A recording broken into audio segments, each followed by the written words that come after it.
आयोजकको कर्तव्य हो।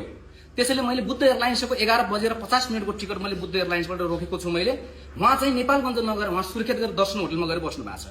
उहाँ नेपालगञ्ज नगएर आयोजकले टिकट काटेको ठाउँमा नगएर मेरो गाडीले भनेको ठाउँमा नगएर उहाँ सुर्खेत गएर दर्शन होटलमा बस्नुको कारण के हो त्यो म जान्दिनँ, त्यो तपाईँहरूले आफै भन्नु होला। अब अरू कुरा, उहाँ सुर्खेत आउने बित्तिकै फर्स्ट आवरमा बिहान फर्स्ट आवरमा चाहिँ उहाँले चाहिँ सुर्खेतमा दर्शन होटल बुक गर्नु भएको छ।